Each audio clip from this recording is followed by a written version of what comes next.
Hi friends, welcome back. तो अभी हम देख रहे हैं जुनेद अकरम वीजा कैंसिल।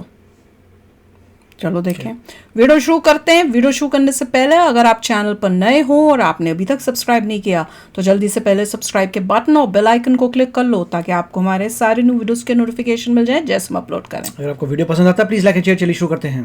बोलो पेंसिल गंजी स्वैग का वीजा कैंसिल। हाँ भाई, क्या हाल है भैया? अभी हमने ऑस्ट्रेलिया का वीजा अप्लाई किया था और ऑस्ट्रेलिया ने बगैर कोई खास वजूहात के मेरा वीजा कैंसिल कर दिया। हालांकि मैं ऑलरेडी ऑस्ट्रेलिया जा चुका हूं। आप मेरी ब्रिस्बेन, गोल्ड कोस्ट और मेलबर्न की वॉकिंग टेल्स भी देख चुके हैं, मगर उसके बावजूद मेरा वीजा कैंसिल हो गया। 26-28 मुल्कों में मैं जा चुका हूं। दुनिया भर से आप मेरी वीडियोस देखते हैं, चाहे वो अमेरिका हो, यूरोप का कोई इलाका हो, मिडिल ईस्ट हो, लेकिन फिर भी वीजा कैंसिल हो गया। हाँ, लेकिन यहां मैं डिस्क्लेमर देना चाहूंगा कि पहली बार जब मैंने ऑस्ट्रेलिया का वीजा अप्लाई किया तो मुझे मिल गया था और मैं गया।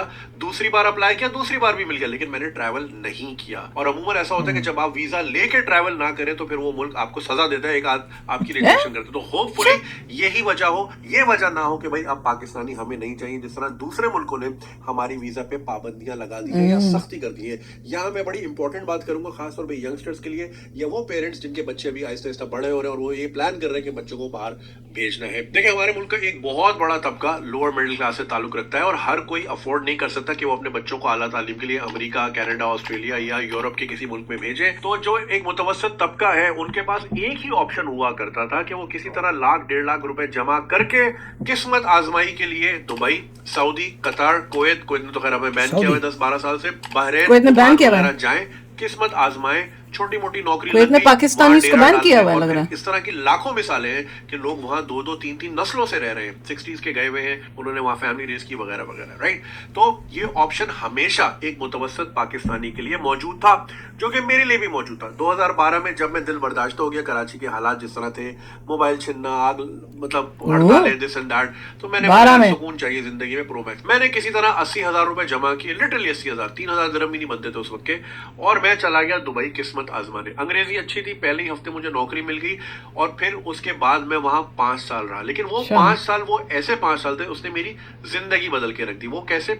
वो ऐसे कि पहली बार मैं जिंदगी में अकेला रहा। मनोज बाजपेयी का एक बड़ा अच्छा इंटरव्यू आजकल चल रहा है, आपने देखी होगी क्लिप्स, कि जितनी जल्दी हो सके बच्चे जो है घर से बाहर निकल जाए। तो जब सर पे पड़ेगी ना तो वो उनको जिम्मेदार होना सिखाता है। जब कपड़े खुद धोने पड़ेंगे, जब बाथरूम खुद साफ करना पड़ेगा, सफाई करनी होगी, खाना पकाना होगा, अपने आप को जितनी जल्दी संभालना शुरू कर देंगे जिंदगी में उतने आप कामयाब हो जाएंगे। तो मेरे लिए वो एक ज़ाहिर लर्निंग कर्व था कि यार अकेले अपने आप को सरवाइव करना है।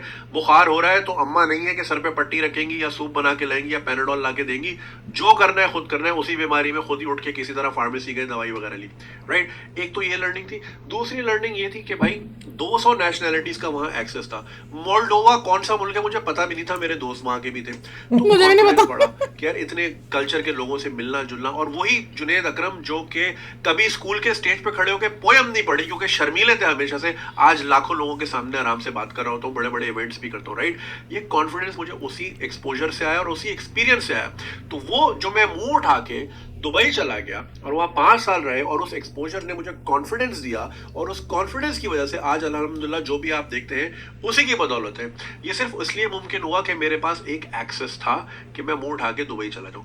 आज का जो नौजवान बच्चा है जो भी A लेवल्स, O लेवल्स कर रहा है या मैट्रिक इंटर करके या ग्रेजुएशन करके बैठा है, वो अपनी किस्मत आजमाई के लिए वो इससे भी गया क्योंकि अब दुबई के वीजे नहीं मिल रहे। दुबई की हुकूमत जितना बोलने नहीं, हमारी स्क्रूटनी थोड़ी सी टाइट है, नहीं मिल रहे। जिनकी नौकरियां लग गई हैं उनको भी नहीं मिल रहा। इतने बड़े बड़े, अभी हमारे टीम मेंबर ने मुझे याद दिलाया, हम एक बहुत बड़ी पार्टी से मिलके आए थे कुछ महीनों पहले, कंस्ट्रक्शन में वो बहुत बड़ा काम कर रहे हैं, अरबोपति आदमी, उनको भी वीजे नहीं मिल रहे। मतलब भाई लेवल ये आ गया है कि उनको अब चाहिए ही नहीं है। सऊदी ने पिछले दिनों 7,000 पासपोर्ट ब्लॉक किए हैं, वो बेकारियों के किए, ठीक है ना। तो उसकी वजह से आप और मैं हज उम्रे से भी जाएंगे, अल्लाह ना करे, लेकिन आने वाले वक्तों में लग रहा है कि हमें हज उम्रे के लिए भी बड़े पापड़ बेलने पड़ेंगे। पॉइंट यहाँ पे ये है कि पहले ही हमारे मुल्क में अपॉर्चुनिटीज नहीं है, पहले से अब ज्यादा आबादी है। जब 2012 में उस वक्त 20-21 करोड़ होंगे, आज 24-25 करोड़ है, राइट। तो यंगस्टर्स भी ज्यादा है, अपॉर्चुनिटीज 2012 के हिसाब से मजीद कम है क्योंकि बहुत सारी कंपनीज चली गई है, बहुत सारे बिजनेसेस स्टार्ट हो गए हैं। तो जो एक एवेन्यू था कि यार मुंह उठा के किसी भी अरब मुल्क में जाके काम कर ले या नौकरी ढूंढ ले, अब वो उससे भी गए। तो मुझे बड़ा अफसोस होता है, मैं आजकल जब बच्चों को देखता हूँ समझ से बाहर है कि ये करेंगे क्या। अब होता है भैया कि करे कोई भरे कोई। अब जाहिर है कि बरादर मुल्क देखें, इस तरह नहीं होता कि मुसलमान मुल्क है तो आए जाओ और गंद डाले जाओ। वो भी बोलते हैं कि भाई अब जितना फकीर पकड़े 90% तुम्हारे मुल्क का निकलता है, तो जाहिर है बैन तो करेंगे। जितने स्कैम होते हैं 90% तुम्हारे मुल्क के निकलते हैं, तो भाई उन्होंने भी सख्ती करनी है ना, अपना घर सबने ही साफ रखना होता है। आप कभी बर्दाश्त करोगे किसी ऐसे मेहमान को बिल्कुल जब भी आए नहीं। गन डाले आपके घर में? एक नहीं तो पॉइंट के क्या। बाद आप उसको भी रोक लोगे दरवाजे के, यार तू ना आया कर भाई, तू हमेशा गन डालता है। यही हमारे साथ हो रहा है। ये तो चले एक चीज हो गई। दूसरी चीज है वो बच्चे जिनको स्कॉलरशिप्स मिल गई है उन मुल्कों की जिन मुल्कों की एम्बेसी पाकिस्तान में मौजूद नहीं है। तो कुछ एम्बेसीज क्या करती है, वो रीजनल केसेस लेती है। फॉर एग्जांपल फिनलैंड की एम्बेसी यहाँ मौजूद नहीं है, तो फिनलैंड वाले ये कहते हैं कि भाई जो पाकिस्तान से यहाँ आने के ख्वाहिशमंद है तो दुबई में हमारी एम्बेसी वहां से आ जाए। और वो दुबई सारा allow नहीं रीजन कर वो रहा देख होगा। रहे हैं। तो जिन बच्चों की स्कॉलरशिप हाथ में है और फिनिश गवर्नमेंट उनको कह रही है कि भाई आप दुबई से, अबू धाबी से एम्बेसी से ले आए वीजा, वो कह रहे हैं हम वहां भी नहीं जा सकते। तो जिसके पास जाने का जरिया भी है वो भी फंस रहा है। एक बहुत बड़ी मीटिंग होनी थी और उनको भी दुबई का वीजा नहीं मिला, तो फिर उन्होंने लास्ट मिनट सऊदी में रखी है। बड़ी हाई प्रोफाइल मीटिंग की मैं बात कर रहा हूँ। तो भाई आम से आम और खास से खास सभी फंस गए इस चीज में। तो अब ये इतना संगीन मसला है कि अब देखे ना, वो मेरा एक बड़े अच्छे दोस्त है हमारे उमेर भाई, वो यही कहते हैं कि एक वक्त आएगा दुनिया चंदा जमा करके ना पाकिस्तान के चारों तरफ लेंटर डाल देगी कि यार ये लोग इधर ही रहे, ये लोग बाहर ना है। हमारी हरकतें ही ऐसी हैं। लेंटर क्या होता है? फिर हमारा जो है देखिए, Foundation इमरान होगी, खान या की शहबाज जमीन शरीफ मक्का में खड़ा होकर तो नहीं बोलेगा ना भीख नहीं मांगो। ये हरकतें हमारी अपनी है और ये बेकारी है, प्रोफेशनल बेकारी होता है। मेरी आंखों के सामने 2012 के रमजानों की मैं बात कर रहा हूँ, यूनियन स्टेशन दुबई में देरा में एक फकीर को पकड़ा जिसके पास से 27,000 दिरहम निकले। ला, एक और मेरे 8 एग्जांपल। महीने की तनख्वाह उसकी जेब में थी। तो फकीर तो मैं था वहां जो मस्जिद में अफ्तार कर रहा था पैसे बचाने के लिए। तो ये तो हाल है, प्रोफेशनल लोग हैं। मैं खुद एक फैमिली को इनडायरेक्टली जानता हूँ लाहौर में, जो खुद कहते हैं कि हम इटली भीख मांगने जाते हैं समर्स में, सर्दियों में लाहौर आ जाते हैं। तो ओह। ज्यादा मजे की है, ठीक है ना।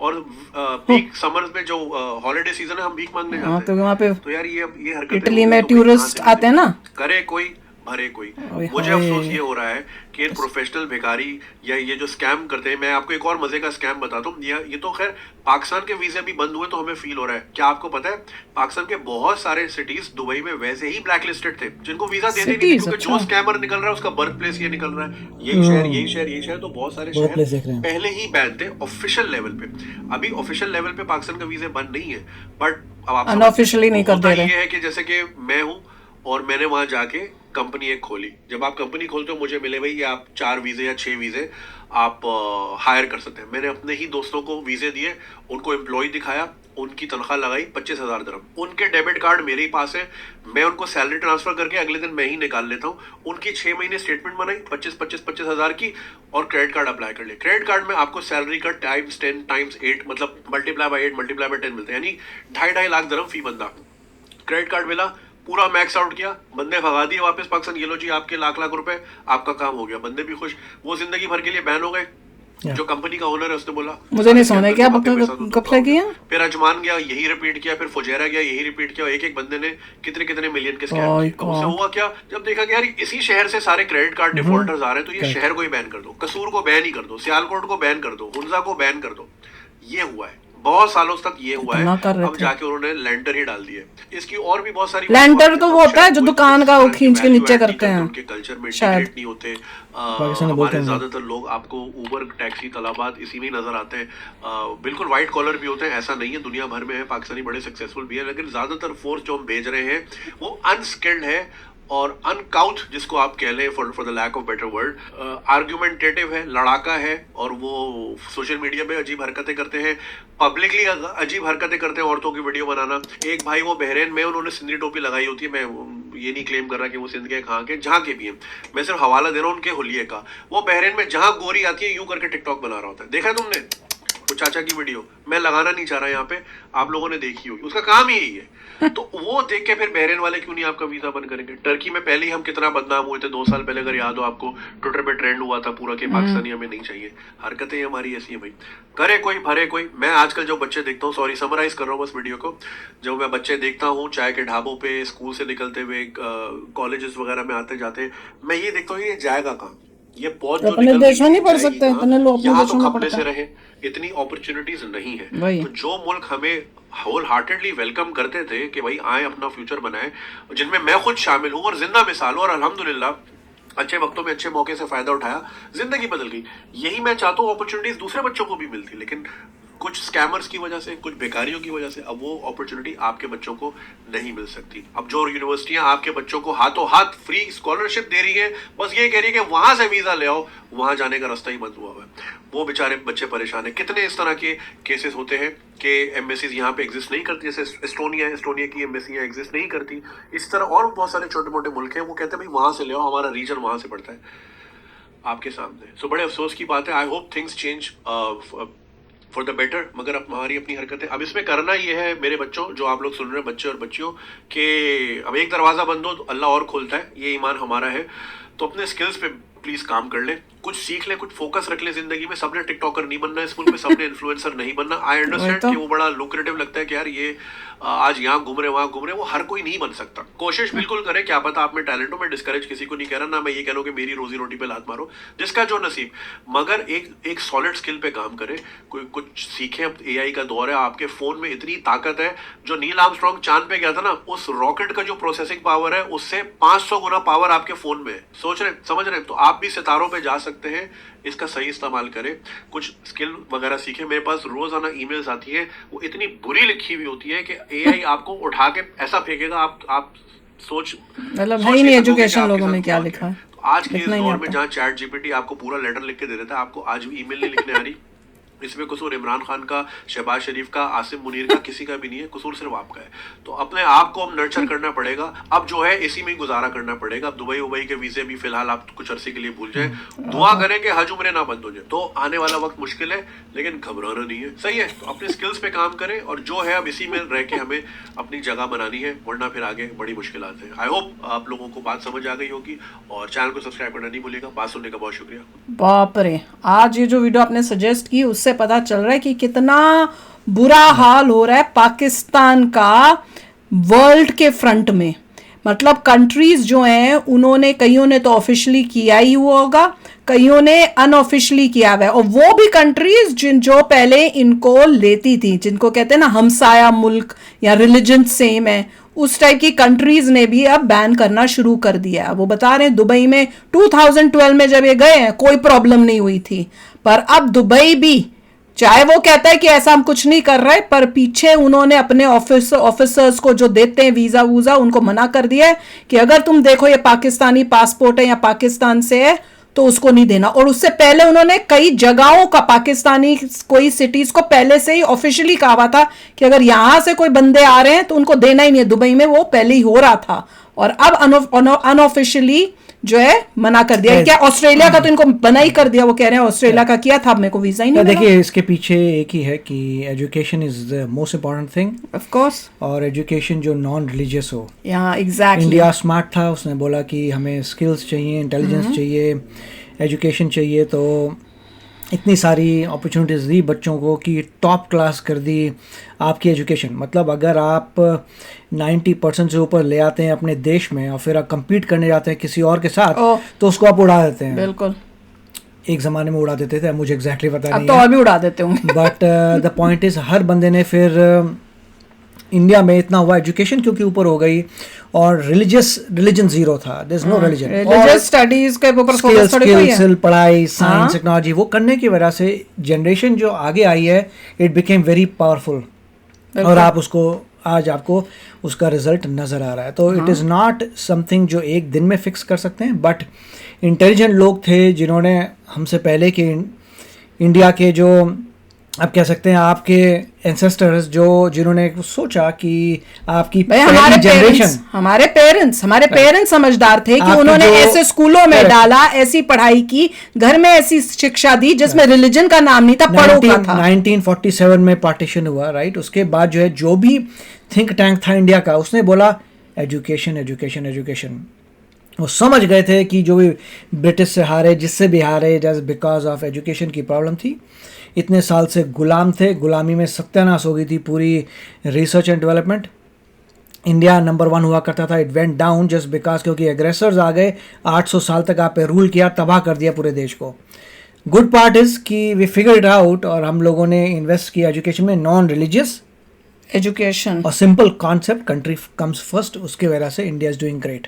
एग्जैक्टली 7.5% से ज़्यादा हमारी ग्रोथ रेट है। पाकिस्तान की अराउंड 3%, सो आप 8% पे कर रहे हैं, 7.5 वो 3 है, तो ह्यूज डिफरेंस। और कोई भी कंट्री देख लीजिए, आप मलेशिया की बात कर रहे थे, they are also barely doing 4%। बहुत कम नेशंस इन द वर्ल्ड जो हमारे को बीट कर सकते हैं। चाइना भी 4.5 पे आ गया है। तो अगर इसी तरह से चलते रहे देन वील डू ग्रेट। और यहाँ पर भी वही बता रहे हैं कि there it's not good in Pakistan, but I think the base is education that can't change one day. लोगों को आप कह सकते हैं अगर एजुकेशन रिसोर्सेज पहले नहीं सेटअप किए तो नाउ डू इट। अगर आप रिलीजियस स्टडीज पे ज्यादा फोकस करोगे, proper schools colleges with focus on proper education नहीं दोगे, तो फिर वहां के बच्चों को जो आएंगे उनको तो प्रॉब्लम फेस करनी पड़ेगी दुनिया में। और ये सोचना कि अच्छी अपॉर्चुनिटी है तो उसका फायदा उठाओ, there is no such thing है फायदा उठाना। कोई इंसान अपॉर्चुनिटी का फायदा नहीं उठाता, they take the opportunity and पूरी जान लगा के काम करता है so that they become something.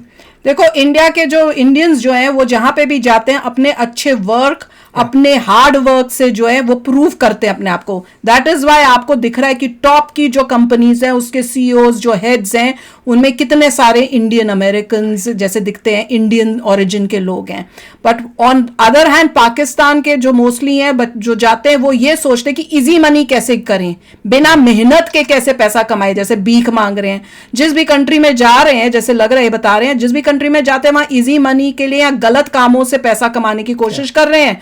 और वो अब उनको दिख रहा है उन कंट्रीज को, और अब उन्होंने डिसाइड किया है कि भैया अब हमने नहीं करना, ऐसे लोगों को अलाउ नहीं करना अपने देश में। बहुत शॉकिंग है कि इसमें कई जो होंगे मेहनती लोग होंगे उनको भी अब उस देश के लोगों को नुकसान होगा। एंड दिस इज शॉकिंग कि भैया ऑस्ट्रेलिया के लिए मांगा तो 2 बारी तो मिल गया था, पर अब इस बारी मांगा तो सिचुएशन डिफरेंट थी, इट वाज रिजेक्टेड। तो चलो यार आप भी शेयर करना अपने थॉट्स। चलते हैं, मिलेंगे नेक्स्ट वीडियो में बहुत ही जल्द। Till then take care and bye bye. तो अगर आप मेरे इस चैनल पे नए हो तो जल्दी से सब्सक्राइब के बटन को हिट करो और बेल आइकन को क्लिक करो ताकि आपको मेरा जब नया वीडियो मैं लगाऊं आपको उसके बारे में जल्दी से पता चल जाए।